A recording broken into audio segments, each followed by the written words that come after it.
Igeret HaKodesh, Siman Yud Gimel, sommes à la page Kuf Yutet Amud Aleph. Mozaken cite un pasuk de Telim qui dit Marav Tufra Shatzafan Talirecha. Qu'elle est grande, comme ta bonté est grande, la bonté que tu as cachée pour ceux qui te craignent, que tu as réservée pour ceux qui te craignent. La Mozaken ne rapporte pas la suite du pasuk. La suite du pasuk qui dit Pa'al talachosim bach neged ben Adam. Tu agis pour ceux qui t'aiment, aux yeux de tous. Le pshat, ça veut dire que Dieu est reconnaissant. Il sait montrer sa gratitude, d'abord à ceux qui le craignent, et Dieu agit favorablement aux yeux de tous pour ceux qui l'aiment. Ceux qui craignent Dieu s'engagent au service de Dieu d'une façon particulière, avec beaucoup de discrétion, avec réserve, avec humilité. Et ils obtiennent donc une récompense qui sera aussi cachée de sa fanta. Ceux qui aiment Dieu s'engagent au service de Dieu d'une autre façon, avec plus d'ouverture, plus de largesse, et ils vont obtenir une récompense qui sera aussi révélée, Neged ben Adam. Mais l'Admor Zaken va donner une explication différente du pshat, du sens simple. Ce pasuk ne parle pas de la récompense qu'obtiennent ceux qui aiment Dieu et ceux qui le craignent. Ce pasuk parle plutôt de deux tendances différentes dans Avodat Hashem, dans le service de Dieu. Alors je vais d'abord le lire dans les mots.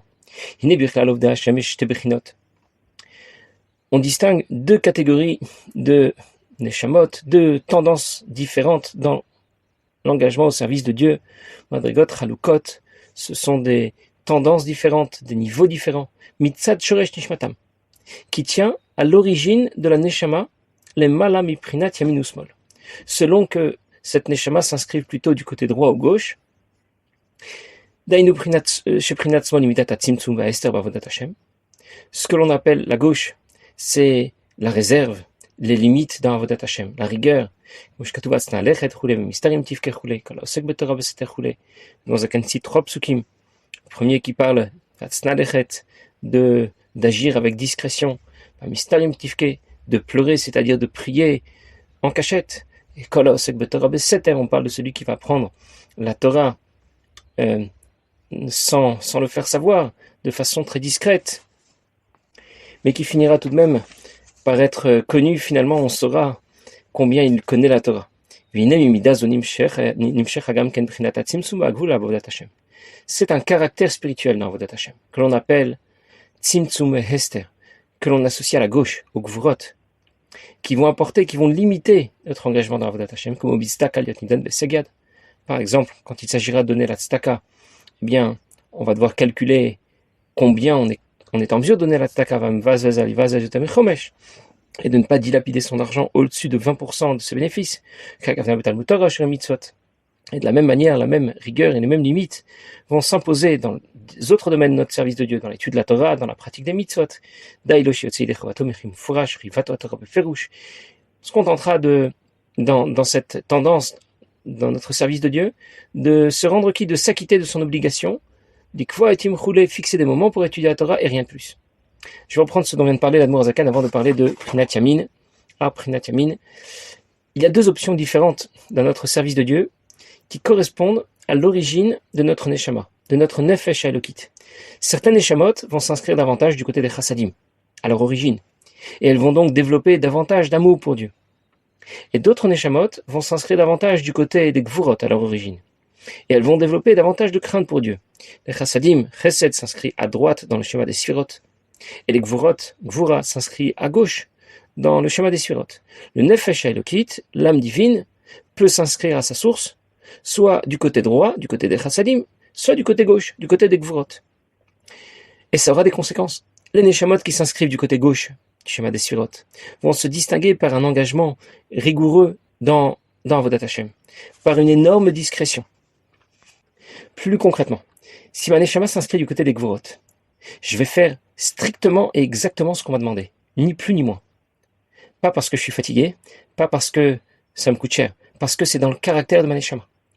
Et je vais le faire avec beaucoup de discrétion. Je n'attends pas qu'on parle de moi. Je ne veux pas de publicité. Parce que c'est dans la nature de ma Neshama. C'est ma façon de m'engager au service de Dieu. C'est la personnalité de ma Neshama. Ce comportement dans Avodat Hashem est le résultat du caractère, de l'intervention du Nefesh Elokit, de l'âme divine. Le Nefesh Abamit aurait plutôt tendance à faire les choses dans les grandes lignes, dans l'à peu près, et surtout, quand il fait quelque chose, il faut que tout le monde le sache. Il a même de bons arguments, notre Nefesh Abamit.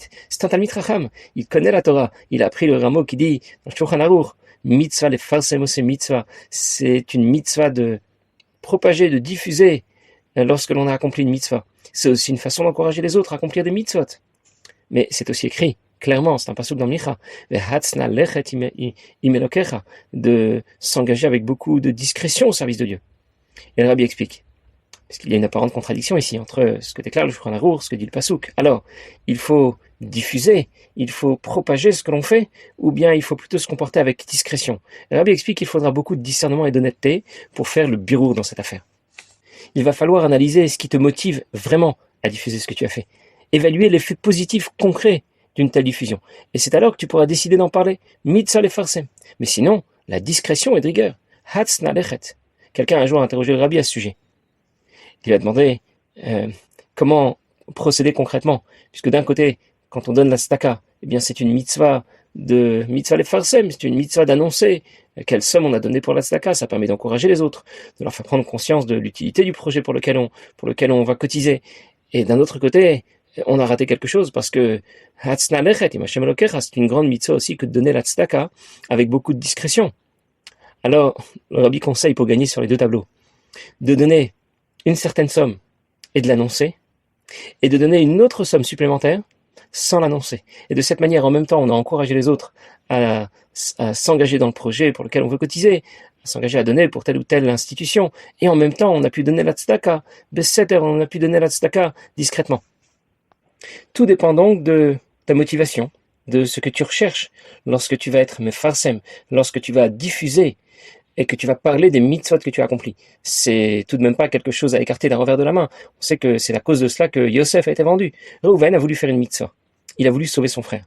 Mais il ne l'a pas dit. Il n'a pas été mefarsem. Il a seulement dit à ses frères, jetez-le dans un trou en attendant. Ne le tuez pas, jetez-le seulement dans un trou. Mais il leur a pas dit pourquoi il voulait qu'il le jette dans un trou. Il leur a pas dit qu'il voulait en réalité, au fond de lui, il voulait lui sauver la vie et le ramener chez son père. S'il l'avait dit, il aurait sauvé Yosef. L'histoire aurait tourné autrement. Et parce que ses frères avaient tout de même du respect pour Reuven, c'était tout de même le frère, le premier-né de la famille, il a tout de même son mot à dire. Et s'il leur avait dit, mettez-le dans un trou parce que je ne veux pas qu'on le vende, parce que je ne veux pas qu'on vende Yosef, je veux le ramener chez son père, eh bien il n'aurait pas osé le vendre. Il n'aurait pas osé le vendre pendant son absence. Donc mitzvah les farsem aussi, mitzvah bien sûr, c'est une mitzvah. Quand on veut faire une mitzvah, c'est très important de le dire. Et en même temps, très important d'être discret, de ne pas diffuser tout ce que l'on fait. Cette discrétion rejoint le caractère de celui qui a une neshama qui est plutôt portée du côté gauche, du côté des gvurot. Et l'Admor Zaken a cité 3 psukim pour décrire ce caractère qui s'inscrit du côté des gvurot, du côté gauche dans Avodat Hashem. Hatz nalechet, il s'agit de pratiquer les mitzvot de façon discrète. On parle donc de la pratique des mitzvot.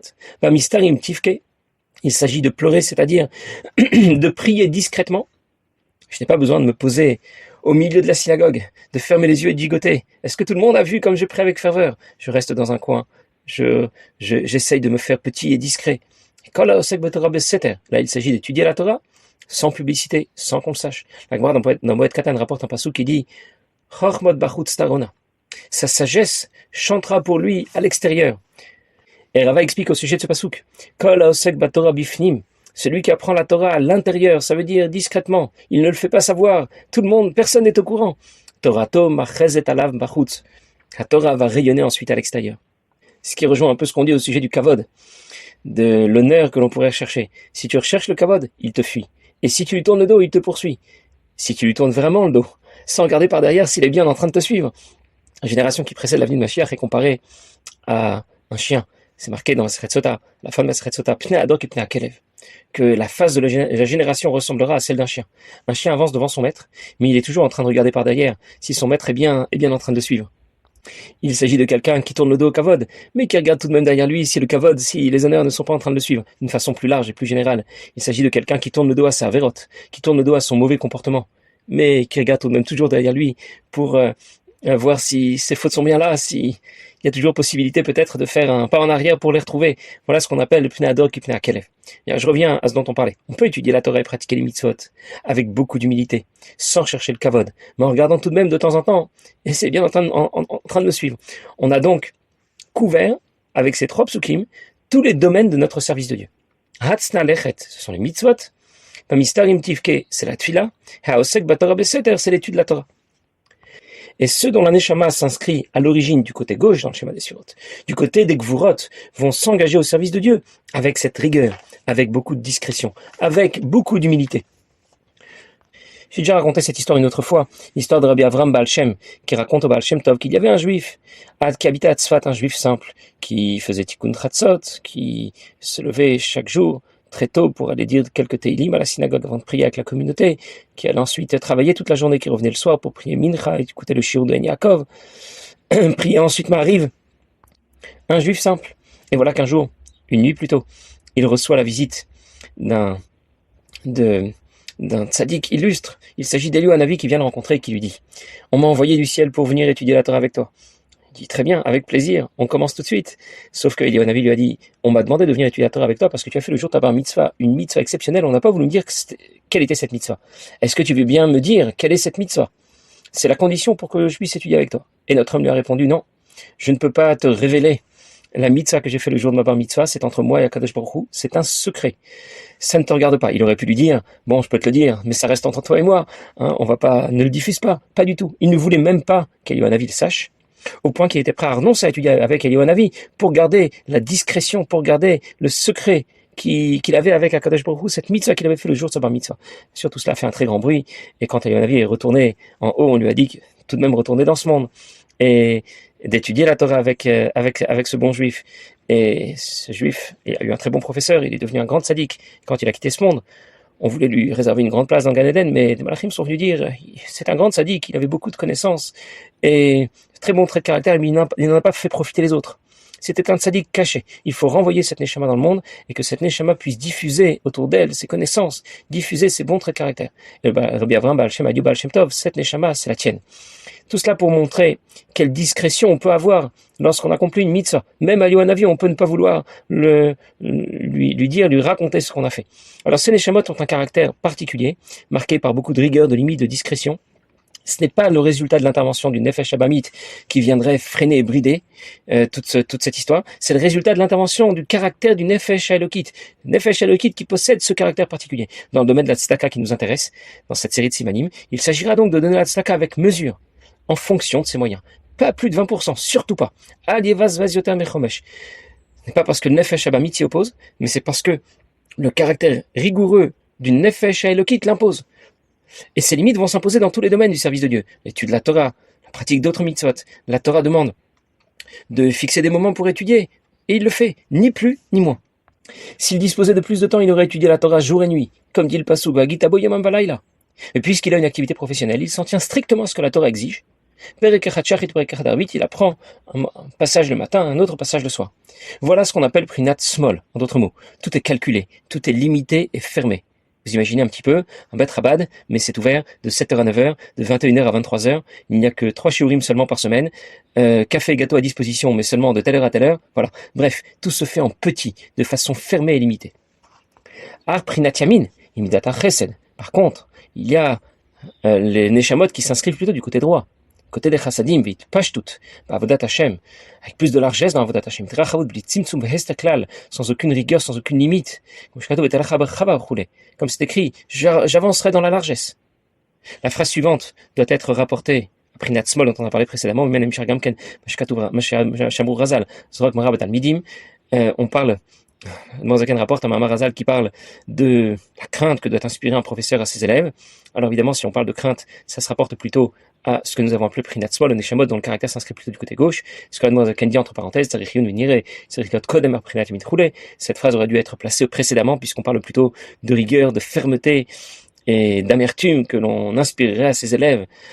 En tout cas, Prinat Yamin, c'est Gam Blit Tzimtzum Klal, c'est sans limite, avec beaucoup de vertu, et donc dans le domaine de la tzedaka, il n'y aura pas non plus de limite à la générosité que ces neshamot vont s'engager à donner dans la tzedaka, Talmud Torah, pas seulement pour la tzedaka, mais aussi dans l'étude de la Torah, tout se fait en grand, toutes les mitzvot se font en grand, en large, il ne cherchera pas seulement à se rendre quitte de son obligation, et la adblidaï roulé, mais sans limite.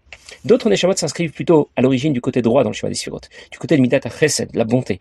Et elles auront plus d'ouverture, plus de largesse, pas de retenue et de limite. tout se fera en grand. Vous imaginez un peu, c'est aussi un Bet Rabad, mais où l'on pourrait venir à n'importe quelle heure. De 6h à minuit, c'est ouvert. Et celui qui voudrait venir en dehors des horaires, on peut encore trouver le moyen de s'arranger. Il y a toujours quelqu'un à qui parler. 24/24, toujours quelqu'un qui est disponible, avec qui étudier, café, gâteau, self-service à n'importe quelle heure de la journée, vidéo du Rabbi en boucle 24/24. Les Neshamot de cette trempe s'engagent dans Avodat Hashem avec plus de largesse, plus d'ouverture, sans limite, dans tous les domaines, celui de la tzedaka, donner la tzedaka sans compter, sans limite, dans la pratique des mitzvot, celui de l'étude de la Torah ou de la Tfila. Bien, c'est intéressant. Donc on est bien content de savoir qu'il existe deux catégories différentes de Neshamot, celles qui s'inscrivent à droite, dans l'ouverture et la largesse, celles qui s'inscrivent à gauche, dans la rigueur et la limite, et après, où l'Admour Zaken va en venir avec tout ça. C'est que quand quelqu'un ne donne pas la tzedaka avec largesse, ça peut être pour deux raisons. Ça peut être parce que son nefesh abamit l'empêche de donner davantage, c'est donc pas justifié, il faut se battre et vaincre son nefesh abamit. Mais on pourrait penser que ça peut aussi peut-être venir du caractère de son nefesh eloki, de son âme divine, qui s'inscrit plutôt à gauche, et son caractère spirituel est associé au gvurot. Dans ce cas, ce serait peut-être justifié. La Noirzaken rapporte le passou qui répond à cette question. Marav tufra shatzafan talirecha. Quelle est grande la bonté que tu as cachée chez ceux qui te craignent. Ça veut dire que même ceux qui sont appelés Yerecha, ceux qui te craignent, ceux qui s'inscrivent, dont la Neshama s'inscrit du côté des Gvurot, de la rigueur et des limites, possèdent en eux Rav Tufra, un caractère qui s'inspire aussi des Chassadim, de l'ouverture et de la largesse. Ce caractère est seulement moins apparent, caché, il est de sa fanta, mais il est bien présent. Et on demande de faire l'effort de le révéler. En d'autres mots, tout le monde est en mesure de donner largement la tzedaka. Ceux qui, dont le caractère appartient au chassadim, bien sûr, mais aussi ceux qui dont le caractère appartient au gvurot, parce que la particularité de la doucha, c'est justement d'associer et de réunir les extrêmes. Et c'est ce dont va nous parler l'Admour Zaken dans la suite du Siman. Je vais laisser ça pour la prochaine fois. Passez une bonne journée.